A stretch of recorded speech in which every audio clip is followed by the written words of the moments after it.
Hello, and welcome to the presentation on Harris's Why Not Clone. Harris directly takes on Putnam's arguments in this piece, so it works well as a counterpoint to the first presentation for this section. So as you go through this piece, try to remember Putnam's original piece and ask yourself how well Harris's arguments work to counter Putnam's. Another thing to remember is that Putnam's arguments depend on Kantian reasoning, so accepting it likely means accepting many other implications of that moral theory. With that said, let's move on. While Hilary Putnam describes the reaction to Dolly, the first cloned mammal, as a welling up of moral concern, John Harris disagrees. He describes the reaction to the birth of Dolly as a hysterical reaction. Of course, the word hysterical here does not mean funny, as it sometimes does colloquially. Instead, it means panicked in an unjustified way. Perhaps one sign of how influential the impact of Dolly was can be shown by the fact that when looking up clone in Microsoft PowerPoint clip art, I found this image as one of only 3 results.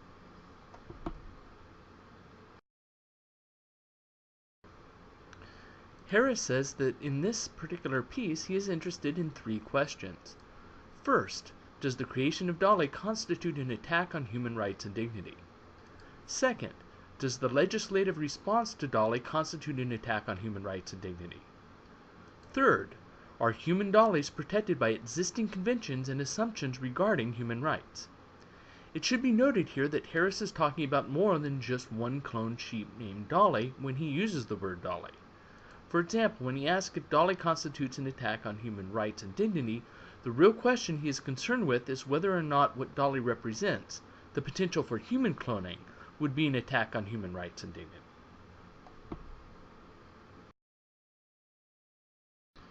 Harris notes that upon the arrival of Dolly, many legislative and regulative bodies, as well as professional societies, took action against human cloning. The President, Clinton at the time, for example, called for a moratorium on all public spending on human cloning research.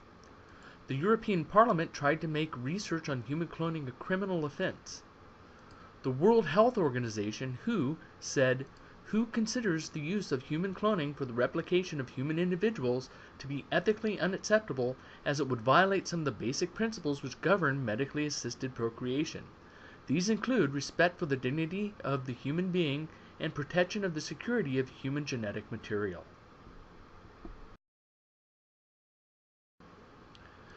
Once again, here's the quote mentioned on the previous slide. Harris points out that objections like these are extremely vague, and also that no effort is made or argument is given to defend the claims. For example, how is human dignity threatened by human cloning? What basic principles of procreation are violated, and what are their justifications? And how is the security of genetic material threatened by human cloning?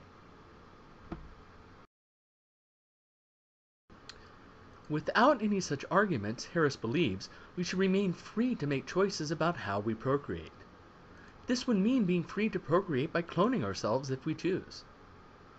Further, Harris gives some reasons to doubt objections such as those made by WHO. He points out that maternal twins also share the same DNA just as clones would.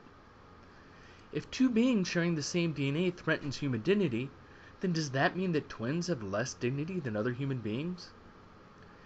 As for security of genetic material, he points out that the average male spreads around genetic material fairly indiscriminately, and nobody sees this as a threat to humanity.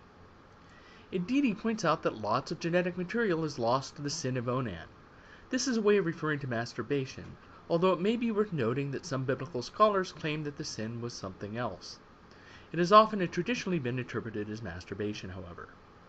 Anyway, Harris's point is that nobody feels the need to take presidential or parliamentary measures to prevent it for the sake of the security of human genetic material. It is also worth noting that we lose massive amounts of genetic material when shedding skin cells, losing blood or hair or saliva, or many other bodily bits or fluids. A little bit more could be said about Harris's comparison of twins and clones. The comparison is regarding maternal twins, genetically identical twins, as opposed to fraternal twins.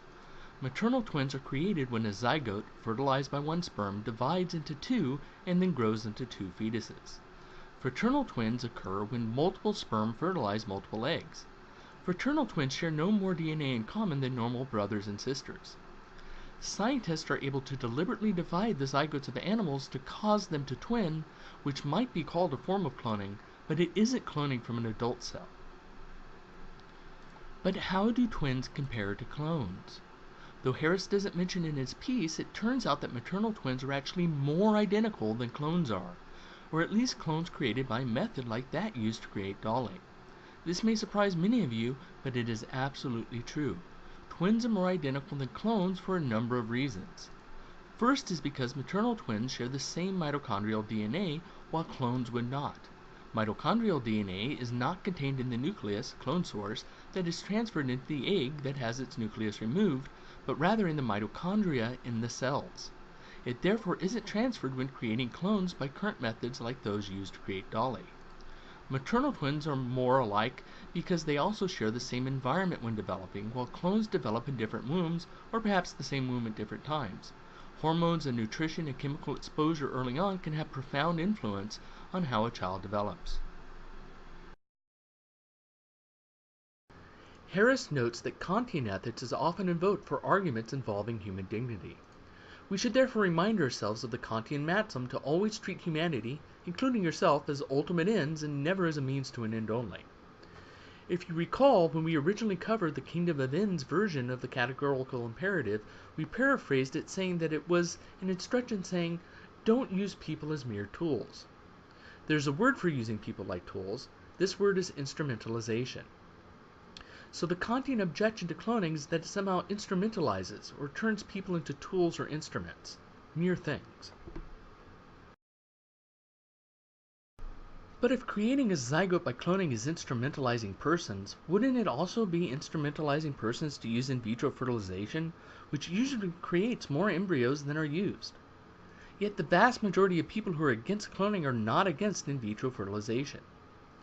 Harris also points out that it is questionable whether or not zygotes or embryos actually fall under the definition of persons. Much effort in the abortion debate is spent arguing over just this issue. Giving moral status to zygotes is especially difficult for a Kantian who requires the ability to act rationally to be of direct moral value. A zygote or even a fetus does not have this ability. But Harris points out that if cloning is wrong for these reasons, then to be consistent, opponents of cloning would need to say that there is something wrong with in vitro fertilization and abortion as well. Though Harris doesn't mention it, they may also have to say there's something wrong with stem cell research and perhaps even birth control, depending on the Kantian reason for giving value to an embryo. The other reason Harris thinks that a Kantian might say that human cloning is wrong is not because it does something to the zygotes or embryos, but because of how it affects the future rational agent that will result. In response to this, Harris points out that it is still in the best interest of that agent to exist rather than not to exist. Also, there are additional objections that will be given against Putnam's concern, which will follow shortly. If we recall, the horror of the cloning scenario for Putnam was the idea that parents would have cloned children to be just like so-and-so, and that these children would be seen as objects that are part of a lifestyle like cars or boats or television sets. You will recall also that Putnam responded to Lewontin, who pointed out that most employer-employee relationships use people as a means to an end. To this, Putnam said that Lewontin didn't fully understand Kant's maxim, which restricts one from using people as a means to an end only, and that further we have standards of civilization that govern how we treat employees. If you recall also, in the last PowerPoint I asked you to remember Putnam's response and ask yourself if you felt it was fair so you could reflect upon it in this presentation. In our current piece, Harris comes to Lewontin's defense. The problem isn't that Lewontin misunderstands Kant's principle, Harris says, but rather that most real-world cases are mixed cases. By mixed cases we mean cases where people are partially being used as a means to an end and are also valued for their own humanity as autonomous agents. It is this area that Harris thinks that Kant is not of much help.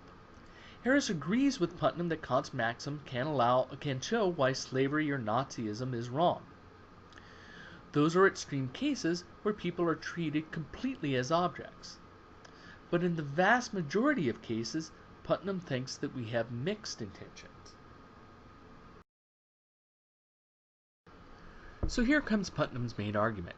He asks, if having a clone child is wrong because you want a child that has a better chance of being an athlete, like so-and-so, or live to be 100 like so-and-so, or be intelligent like so-and-so, how is that morally any different from having a child to carry on the family name, having a child to have an heir, having a child so that somebody will help take care of you in your old age, having a child so that your other child will have a brother or sister, having a child because you always wanted to be a mother or father, having a child because your tribe or culture's population is dangerously low, having a child because you believe your religion tells you to be fruitful, having a child to pass on your genes, having a child to pass on your values, having a child to pass on your knowledge, and so on and so on. Having a child purely for any of these reasons, Harris would agree, would be bad. But when parents have a child to have an heir, or carry on the family name, or because they believe their religion tells them to, they almost always still end up loving the child. Harris asks what reason we have to think this won't be true for clone children also. Likewise, just as with employees, we have civilized rules regarding how we are supposed to treat our children. Indeed, these rules are probably stronger than with employees. Harris again points out that there's no reason to think that these same standards would not apply to clone children. Again, the use of maternal twins is instructive here. Nobody thinks that it's okay to abuse one maternal twin because there is another genetically identical one, so why would anybody think that it's okay to abuse a person who is essentially just a twin born at a later date? Putnam also points out that if any parent has a clone thinking that the child will be psychologically just like the DNA donor, they are in for a big surprise. Clones are not mindless copies of another person. They are individuals, again, every bit as much as twins are. And thus, they will develop their own personalities and be able to act as rational agents and make their own moral decisions just as twins do. It also might be instructive to think back to the first in vitro baby in the US, the so-called test tube baby Louise Brown. Her birth in 1978 was highly controversial. People called it playing God, and some televangelists and religious leaders even said she didn't have a soul. Many of the same objections were raised against in vitro fertilization as with human cloning, such as why not just adopt, or it is playing God, or it will be used irresponsibly, and so forth. Now IVF is a commonplace procedure that few people think twice about. It has become so accepted that it is used even by many people who identify as very conservative fundamentalist Christians in the US, the exact demographic that objected so much to it originally. Harris also talks about Putnam's moral image. Putnam, you will recall, acknowledged that there are many moral images that can lead to equally good or moral lives. Harris adds that there are also many interpretations of the same moral image that can lead to equally good lives. If you recall, Putnam said that any good moral image of the family must allow its members to be autonomous agents. This was the source of one of his primary objections against cloning. From this, Putnam said that a moral image of the family is one that has a willingness to accept diversity. This was the source of his concern against cloning. But Harris points out that he accepts the same moral image and also values diversity.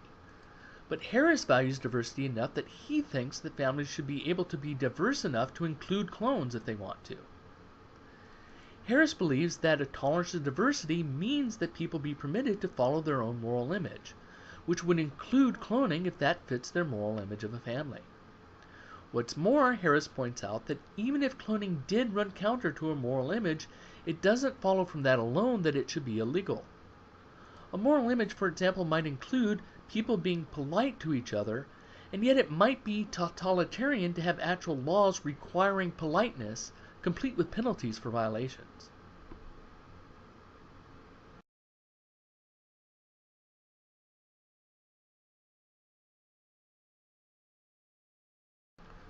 The problem Putnam runs into, according to Harris, is how to reach the conclusion he wants to regarding cloning without having to reach the same conclusions regarding decisions to have a child for an heir, to carry on the family name, to have a brother for Susie, and so on. Harris also notes the use of the phrase designer babies. This term is used negatively and is associated with the parent choosing the features of their children genetically. What Harris points out, however, is that parents already design their babies. Parents already choose the genetic traits of their children based on who they procreate with. They choose racial features and among sets of other general possibilities by selecting their mates. Some of these might be height, beauty, intelligence, assertiveness, sense of humor, or any number of other things. Cloning might make this selection process more precise, but it is not different in kind. People are still selecting genetic traits. Therefore, if there is something morally wrong about trying to determine one's child's genetic makeup, then every parent who carefully selects a mate based on his or her genetic traits is guilty. Harris also criticizes Putnam's claim that every baby has a right to be a surprise to its parents. If we are to take that seriously, he says, then we should use genetic manipulation so that babies are not similar to their parents genetically. For example, a Caucasian couple might have a child with Chinese features, or a black family might have a baby with Irish features, and so on. Now that would be a surprise. Finally, Harris closes by noting that there is one kind of surprise that parents of cloned babies won't be getting. They will not be surprised by genetic diseases because they would choose healthy DNA donors who would also be carefully screened. No surprise cystic fibrosis. No surprise sickle cell anemia. No surprise muscular dystrophy. And he says that that is a moral image we should all share. And that concludes this presentation. I hope you think about the arguments presented in both pieces, and I will talk to you next time.